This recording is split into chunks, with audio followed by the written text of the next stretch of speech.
Hey guys, this is our 15th weekly vlog in our 2018 vlog series, and it's Friday and it's gorgeous out. It's like in the 80s today. Finally great spring weather, like no humidity. It's just gorgeous. Yes, the pollen's still with us, but I don't care at this point. I'm just so happy about the weather. It was less fun when it was really freezing cold. Like Monday, I had a sweater on and it was freezing and the pollen was out. Then the pollen's not so fun, but today I don't mind it so much. This weekend we've got tons of fun stuff coming. Our friends Beverly and Brent are coming over tomorrow to play probably some tabletop games and or rock band and or whatever we feel like doing. We haven't seen them in a long time, so we're super excited about that. And then Sunday I'm going out with a bunch of girlfriends that I've known since, some of them since high school, some of them before that. And we're all going to go out to eat, so a lot of fun stuff going on. I'm very much looking forward to it. I expect tonight to be pretty relaxed because it is going to be a busy weekend, so I think we're just going to relax and kick back and have a nice Friday evening. Alright, so I have had caviar before, but Brian hasn't, right? Never. Never. So he's going to try this caviar, and this, he wanted to point out that this is cheap grocery store caviar. It's not like fancy caviar. It's $5. Alright, let's do it. Let's hear the freshness. Ooh, wow. Ew. That's not a good first response. Ew. It's a good helping. It tastes, oh wow, that's a lot, hon. Oh, is that a lot? It tastes like salty jelly. You might want to go easy on it. Alright, try that. I mean, that's my opinion on it. Mm. Oh, that face is worth 1,000 words. Ugh. It's like, that tastes good. I told you. It is really salty, like really salty. But I can't describe what other flavors there besides the salt. Alright, I'm gonna try it on a cracker next. Okay. Alright, this time on a cracker, because that's how they serve it, right? Yes, or on a crostini or, you know, something, yeah. Some vehicle. Is it good? Better on a cracker? No? Yeah, see, that was exactly how I felt. See, I thought it was because I was a kid. I was actually a kid when I had it, and I did not like it. It's going right to the trash now. Oh no! There's a very pretty purple finch out on our water. I know his head looks red, but they're called purple finches. Very pretty. And I just saw another bird feeding its baby, but sadly they flew off before I could get the camera in time. Good morning. It's Saturday morning, and it's actually very late for us. It's almost 9 o'clock. Brian had to go to work this morning, so I went slow motion since he wasn't here anyway. Usually I just quickly shower and get ready so that, you know, we can hang out and do stuff together. Since he wasn't here, I took a long bath soak and it was really nice and took my time getting ready, but now I'm actually doing a few things to get ready for our friends to come over, and I'm gonna do some food prep. And I'm actually only making one thing from scratch, which is guacamole. Brian's making a curry dip, I think he said. And then we got some awesome apps from Trader Joe's. That's what Trader Joe's is good for. They have really great hot apps, but they're already ready to pop in the oven. Don't have to do anything with those. So I think it'll be a nice spread, and Beverly and Brent are bringing food over as well. As usual, we usually have way too much food for 4 people, but it's fun. We don't do a lot of entertaining here, so it's fun to break out all the, you know, nicer dishes and do some fun food. So my first project, this is part of getting ready for them to come over because I just don't want the mask off the wall. If you watched last week's vlog, you saw the mask fall off the wall. Well, you didn't see it fall off, but you saw how it fell off. So bizarre. If you missed it, this really heavy jade stone mask that I bought in Asheville, North Carolina at a art store a long time ago. It's supposed to be a Mayan mask. Who knows if it's legitimate? I doubt it for what I paid. It was expensive, but I don't know that it was expensive enough to be authentic. In any case, it's cool and I like it, and that's why I bought it. And it's definitely a beautiful piece of art. And it tumbled, I'll show you where it fell off in case you missed the last video. Fell off the wall spontaneously. I joked with Disco Liz because she recently had a painting jump off her wall, and that was only a few weeks ago, so it's kind of bizarre that this happened. And we've been in this house like 12 years, and that mask has been there the whole time because I had it before we moved here. So, fell off the wall, tumbled down the stairs, onto the hardwood floor, scratched the floor, and broke the mask. And what's really unlucky is normally I have a rug there at the entry, which is where it hit the floor. That would have probably kept it from breaking and would have also saved the floor. But I've moved it to the back door for now so we don't track pollen in the house. So super bad timing, just unlucky all the way around. What happened, and I should have changed this ages ago, I don't think I even realized it was twine holding up. It just had twine holding up and it's very heavy. So I should have changed that out for a wire that you hang paintings with a long time ago, and did not. And so I think the twine literally just disintegrated and that's why it spontaneously fell off the wall, but it was still kind of weird and creepy. In Disco Liz's case, she had no one home with her. That makes it even creepier. I was lucky because Brian was with me and we were like, what was that? And jumped up. But, you know, with someone in the house, you know, it's not as weird when something like that happens. So you can see where the mask was and it tumbled down the stairs and then hit right there in front of the front door and scratched the floor. Thankfully, the scratch is really not even noticeable. It's so tiny. But like I said, if I'd had the rug there, it probably would have kept the mask from breaking, but I'm still putting it back up because it's not a huge piece that came off. So I don't know if you can even see it, but that is the scratch. It didn't even gouge through the finish, so that's pretty good. I mean, I'm not really worried. Plus, there's normally a rug right here, so I'm really not worried about the scratch. I'm more upset than the mask broke. Here's the mask that fell. And like I said, it's still mostly intact. What chipped is his earring. Right there. I don't have a finger to get that to focus, but let's see, that's better. Right there on the earring, so sad. But when he's hanging on the wall, as you can see, it's not even really noticeable, so I'm gonna put him right back up. And so this time I'm using this high-grade wire that's used to hang paintings and other things with. Hopefully this will be strong enough because he is heavy. He is jade stone, so he's really, really heavy. That's why I'm surprised he didn't damage the floor more. But anyway, and I like the lizard or toad, or I guess that could even be a rat or something. It's hard to tell, but I really like that on his headpiece. All right, so I've threaded the wire through. I'm going to wrap this really, really tightly around itself multiple times, the wire that is, to make sure it won't come loose, and put him back up. All right, there's my handiwork. It's not pretty, but there's no way that's coming undone. The wire would actually have to break. There's definitely no way it's gonna unravel. So let's hang it up, see how it looks. All right, that looks much better. Now they're all in a row. And you know, my friends wouldn't care if he was not up, but it's one of those things where if I don't do it today, when am I ever gonna do it and get it put back up again? So I'm glad I got that done. One thing off the checklist. Now back to tidying. All right, we were playing Ticket to Ride, which is a really, really fun tabletop game with our friends. It's been a long time since we played this, though, hasn't it? Yes. Yeah, it's a good time, though. It's easy to play game. Yeah, turns go and quick. it moves fast. Yeah. All right, so here's what the final game looks like. You can see how many trains we have all over the place. And Brian was the winner. Woo! Yep.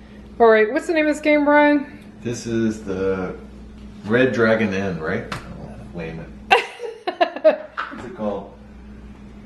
Yeah, Red Dragon. Red Dragon Inn. So it's pretty funny. The cards are really detailed. That's the only bad thing. It's a lot of reading. It's like small text. Very small text, but it's a pretty funny card. Even though it says it's like a drinking game, you don't really drink. Well, you could, I guess, but we're not playing it that way. You just play it and you basically buy drinks for other people. You drink yourself. But when your fortitude gets lower than your alcohol content, you lose. Or if you run out of gold, you lose. Poor Beverly is almost passed out, so her fortitude is here and her alcohol is there. A couple more and she's out.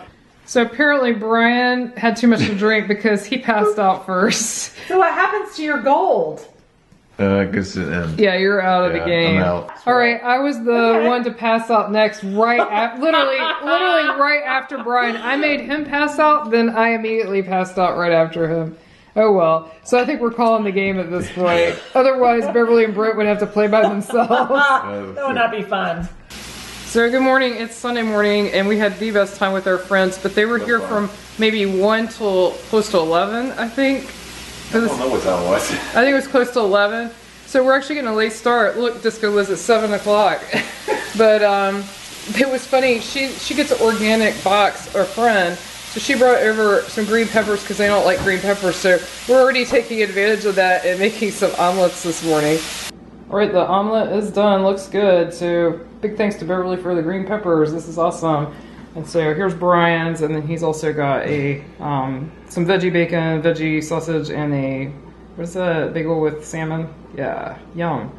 Started out this morning raining. Now the sun's out, but then supposedly around 11 or so, we're gonna get thunderstorms and a cold front's gonna come through. It's gonna go from 80s, high in the 80s to high in the at 60, like low, upper 50s, low 60s, and for 2 days, then back to the upper 70s. So 2 days isn't too bad, but I wanted to show you the progression of green. It's just explode. It really is. I know I keep saying that, but it's every time I look outside, I feel like it's even greener than it was before.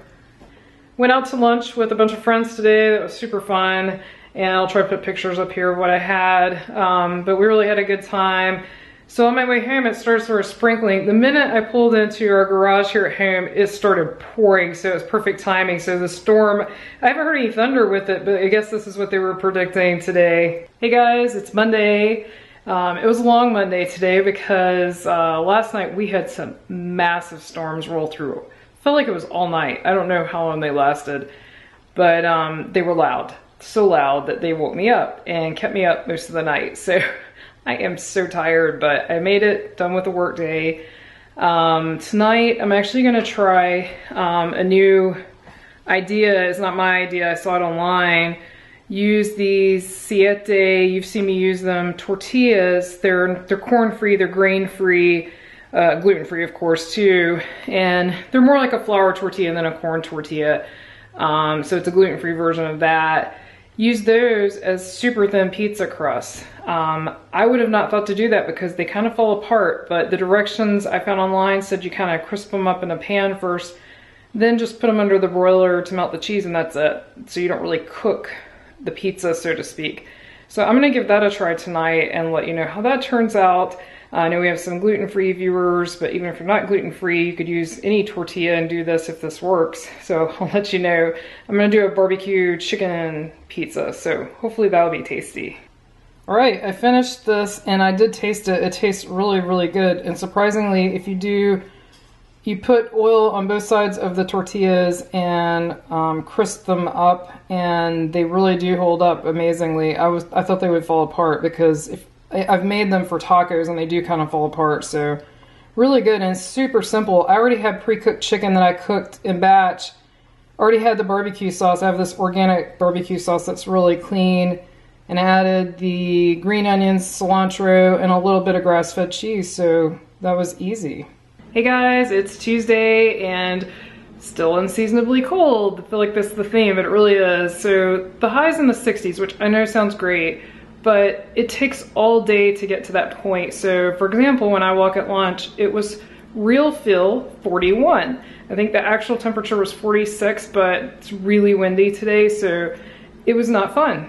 I'm just ready for here, for this area, this is not normal.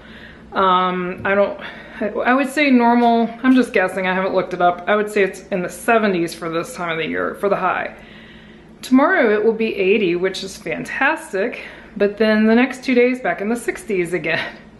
It's bizarre weather, so we were gonna go to the zoo this Saturday, but again, it's gonna be high in the 60s, which means in the morning when we would get there, it would be in the 40s, and we wanna wait till it's warmer than that, but I know what's gonna happen. It's gonna go from this to blistering hot. That's feels like every year that's what happens. And then we don't go to the zoo because it gets hot and we're like, we don't wanna go when it's hot. So we'll see. I don't know if we'll make it or not, but it won't be this weekend. We've got some other stuff to do this weekend anyway. So it's actually a good weekend to stay home. I want to go ahead and do the question of the week for this week, so I don't forget. I know it's only Tuesday and I've been doing it kind of towards the end of the vlog, but I figured I would continue the theme till we work our way through the parks of your favorite quick service at each park. I mean, sorry, not quick service, scratch that, scratch. Your favorite table service restaurant at each park. So let's move to Disney's Hollywood Studio. For me, this is a slam dunk for table service. There's not that many options. There's a few, but not that many. Hands down for me is the Brown Derby. And if I'm not in the mood to sit in the restaurant, the Brown Derby Lounge. I don't know if that's considered table service at that point. I guess not, since you don't need a reservation, but you can still get similar food. Not the whole menu, but similar food. That, I love that place. I love the food. We used to love Mama Melrose. Then in 2015, I think, I had a terrible meal on my birthday. Ice cold food, bad service, just one of actually the worst meals I've had, and it really stunk because that's what I picked for my birthday. So we actually haven't been back since. I know we need to give it another try, but because we used to like it. And we have never been to 50s Prime Time because neither of us are into the dining where they come and sort of, you know, role play with you. We just want to eat in peace. It's just not our thing. I know tons of people love it. Not our thing. Well, and the menu honestly it's not way up there for either of us. Not our kind of food. Then we went to Sci-Fi. I think we've been there twice. Once we liked it, and then once we got sat in a car. If you haven't been there, you sit in cars like at a drive-in diner. I mean, they're not real cars, but the person in front of us that was not with us kept flipping her hair right over our food. So if we could get one of the two-seater cars and it's just us, I would love to eat there, but of course that's not guaranteed. So I don't see us going back there either. Again, the food's not like hugely appealing. And I think that is it for table service at Hollywood Studios. If I've forgotten anything, I'm sorry. I'm just doing this off the cuff. And we don't eat at Hollywood Studios very often, period. Especially during the construction phase, it's rare that we spend more than a couple hours. We usually get there at rope drop, write a few things, and then walk out. So we haven't really been there to eat. And lately, when we have stopped somewhere, it's been at the Baseline Tap House, which is not table service, but they have some good appetizer type foods, and Brian enjoys the beer there. So yeah, I can't even tell you the last time we sat down at Disney's Hollywood Studios. So I'm curious what your favorite table service at Hollywood Studios is, and I'm really curious to see, and maybe they've announced this, so if you know, leave it in the comments below, if they're adding a new restaurant with Star Wars Land, because I've heard about quick service with Toy Story, but I haven't heard of any new table service. So I'm very curious about that. You would kind of think they would, like a themed restaurant, but especially once Toy Story Land opens and Star Wars Land opens, I'm not sure 4 table service restaurants is really going to be enough for the park anymore. So I don't know if you've heard that they are opening one and I just missed it. Let me know in the comments. But please leave in the comments below what your favorite table service is at Disney's Hollywood Studios. So tonight I'm going to do a little cooking. I'm gonna make some curried, I think it's curried cauliflower. Is it curried? I think it's curried. I've made it before, it's good. It's pretty simple. I use frozen cauliflower, I don't do anything fancy. And roast it, it's really good. I think it has lemon juice and a few other things like some spices, but super basic. And then I'm gonna make some stuffed peppers. A friend gave us some free organic bell peppers, so I'm going to put some, you know how I make the beef ahead, like I've shown you how batch cook the beef with onions and garlic. It's just onions, garlic, salt, and pepper, that's it, because it works for Mexican food, it works for Italian food, like I can use it for so many different things, and then I freeze it in individual servings.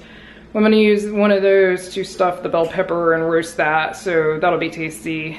And it works well since Brian obviously doesn't eat that kind of meat. Here's the cauliflower. So I looked it up. It's my own recipe, but I have to make myself notes. Isn't that sad? It's turmeric, lemon juice, olive oil, salt, pepper, 2 giant cloves of garlic. I usually put 4 in, but these were huge, so they were easily the size of 4 cloves, and a whole onion chopped. And olive oil, did I mention that? That's it. It's super simple, and I just use frozen cauliflower. Rinse it in a colander first to get any like ice crystals off the outside so it doesn't get watery. And that's it. And then I roast this, and I kind of eyeball it. I usually roast it 30 minutes, check it.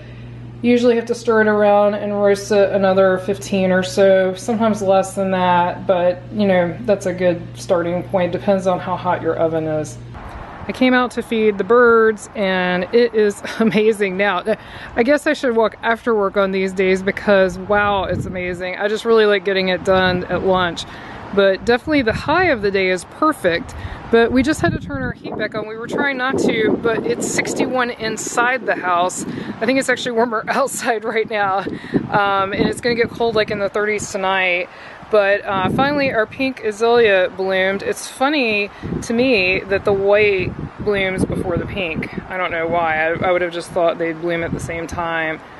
But there they are.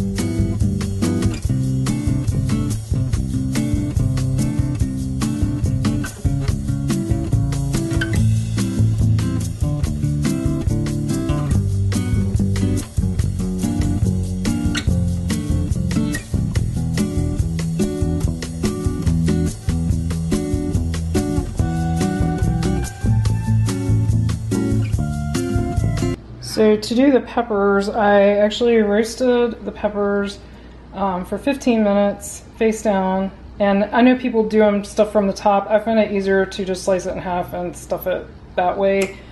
I'm using the beef that I previously made. I heated that up and I'm gonna mix it with some store-bought marinara. This is organic and it's got a bunch of vegetables in it and no sugar or anything. It's really good marinara sauce.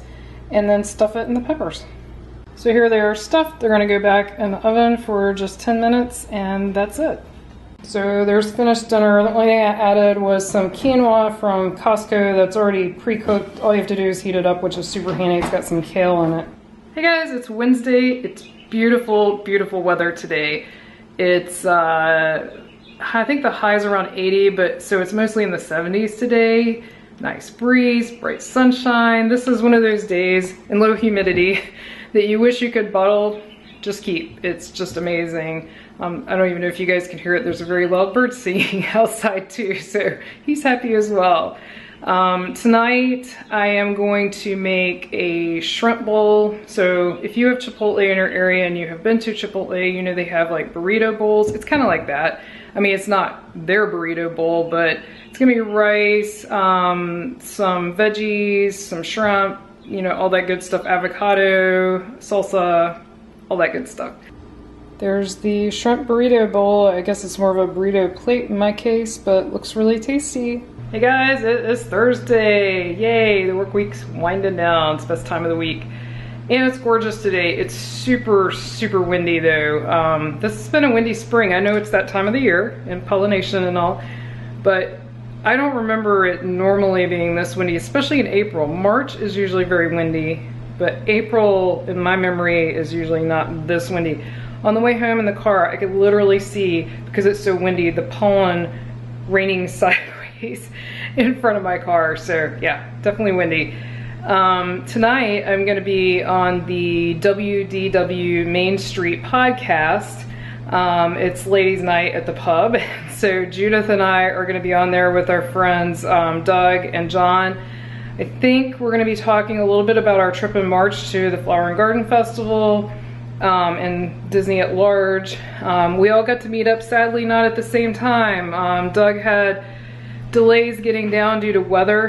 He's from way up north and he had to leave later than he expected, and then John couldn't meet during the week, and so we saw John on the weekend, saw Doug during the week, and we met Judith with John on the weekend. So we got to see everyone, sadly just not all at the same time. And we met Doug and John on previous trips.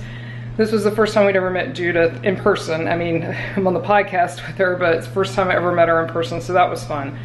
So I think we're gonna talk about that. We might actually talk about the parking fees, believe it or not. I know it's old news now, but I think Doug wanted to get our input on that, although I'm not sure, he may have different topics at this point. We were supposed to do this a few weeks ago, shortly after our trip.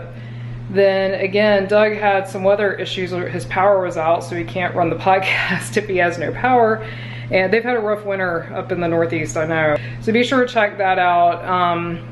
At the time I edit this vlog, it probably will not be out yet, so I'm not gonna link it, but all you have to do is go to whatever your favorite method for listening to podcasts, and just do a search for WDW Main Street Podcast. In fact, I'll put a link to their, sort of like either their Podbean or Stitcher, but they're also on iTunes. They're basically any way you want to listen, you can listen. So I'll put a generic link, but it won't be to this specific episode, but I'm sure you can find it. He usually titles them Ladies Nights, so you'll see it. And with that, since I gotta be on the podcast tonight, I'm gonna go ahead and wrap up this week's weekly vlog, but we will be back next week with some exciting stuff coming, very excited, so stay tuned for that. And as always, we appreciate subscribes, likes, shares, and comments. Until our next adventure,